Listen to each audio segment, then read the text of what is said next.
Hello mga kablagadag! Olala! Munggo na may adobong pata pa. Ayan ang lulutuin ko.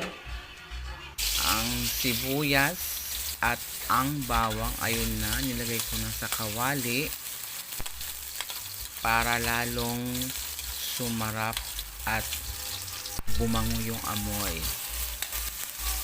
Halo ng halo at ayan na nga, ang adobong pata ay hinalo ko na rin. Actually naka-adobo na yan ang tira namin na ulam. Ginawan ko ng paraan para maging tipid. Hahaluan ko siya ng munggo. Ayan na ang munggo. After kong pinakuluan, isinama ko na rin, ginisa ko na rin para mas lalong sumarap ang lasa. At ayan na nga, tapos